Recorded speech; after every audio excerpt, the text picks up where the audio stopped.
Hello guys, പെരുന്നാൾ ആഘോഷിക്കാൻ നാദിയുടെ വീട്ടിൽ പോയ ബ്ലോഗാണ്. ബസ്സിലാണ് പോയത്. ഞാൻ അവിടെ ചെന്ന് കഴിഞ്ഞ് ഒരു 5 മിനിറ്റ് കഴിഞ്ഞപ്പോഴാണ് അമ്പിയും ടീഷ്മയും കൂടെ വന്നത്. അങ്ങനെ ഞങ്ങൾ 3 പേരും കൂടെ ആദ്യമേ നടന്ന് അവരുടെ വീട്ടിൽ പോയി കാര്യമൊക്കെ പറഞ്ഞിങ്ങനെ ഇരിക്കുകയായിരുന്നു. അത് കഴിഞ്ഞ് കുറേ നേരം കഴിഞ്ഞിട്ടാണ് ബാക്കി ഫ്രണ്ട്സൊക്കെ വന്നത്. അവർക്ക് വീട് അറിയില്ലായിരുന്നു. അങ്ങനെ അവരെ വെയിറ്റ് ചെയ്ത് ഞങ്ങൾ വെളിയിൽ നിൽക്കുകയായിരുന്നു. അങ്ങനെ എല്ലാവരും വന്ന് കണ്ട് കുറേ നാൾ കൂടിയാണ് എല്ലാവരും ഒന്ന് ഒത്തുകൂടുന്നത്. അങ്ങനെ ഞങ്ങളെല്ലാം കൂടെ കാര്യമൊക്കെ പറഞ്ഞ് അവിടെ ഫണ്ണടിച്ചിരിക്കുകയായിരുന്നു. എല്ലാവരും ഉണ്ടായിരുന്നു. ഇതിൽ 1-2 പേരൊക്കെ മിസ്സിങ് ആണ്.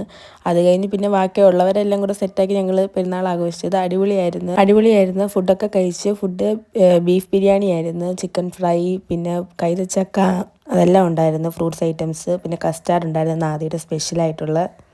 അങ്ങനെ ഫുഡടിയെല്ലാം കഴിഞ്ഞിട്ട് ഞങ്ങൾ പിന്നെ മേലെ റൂമിൽ പോയി അവിടെ ഇരുന്ന് ഫുള്ള് കാര്യം പറച്ചിലായിരുന്നു. എല്ലാവർക്കും കുറേ വിശേഷങ്ങളൊക്കെ പറയുണ്ടായിരുന്നു. അങ്ങനെ എല്ലാവരും കൂടെ കാര്യമൊക്കെ പറഞ്ഞിരുന്ന് പിന്നെ ഫോട്ടോയൊക്കെ എടുത്ത് സ്ഥിരം പരിപാടികളൊക്കെ തന്നെ. പിന്നെ റീലെടുക്കാനുള്ള പ്ലാനിങ്ങാണ് നടത്തിക്കൊണ്ടിരിക്കുന്നത്. പ്ലാനിങ് മാത്രമേ നടന്നുള്ളൂ, റീലെടുപ്പ് നടന്നില്ല. പിന്നെ നാദിയുടെ തട്ടോട്ട് അനന്തിക്ക് അവിടെ പട്ടി ഷോ കാണിച്ചുകൊണ്ടിരിക്കുകയാണ്. പിന്നെ എല്ലാ കൂട്ടത്തിലും കാണുമല്ലോ ഒരു സ്നാപ്പ് പോളി. ആ സ്നാപ്പ് പോളി ഞങ്ങളുടെ കൂട്ടത്തിൽ ഇതാണ് ആശാമ്പി. പിന്നെ ഞാനും അനന്തിയും കൂടെ കുറേ ഫോട്ടോയൊക്കെ എടുത്ത് പിന്നെ എല്ലാവരും കൂടെ പിന്നെ റീലെടുക്കാമെന്നൊക്കെ പറയുന്നത്. പിന്നെ അത് നടന്നില്ല. എല്ലാ കൂട്ടത്തിലും കാണത്തില്ല ഒരു കുട്ടിക്കളി മാറാത്ത ചങ്ക്. ഞങ്ങളുടെ കൂട്ടത്തിലേതാണ് അനാമിക. വീഡിയോയും ഫോട്ടോസും ഒക്കെ എടുത്ത് അങ്ങനെ എല്ലാവരും ഇറങ്ങി. അപ്പോൾ ഓക്കെ, ബൈ.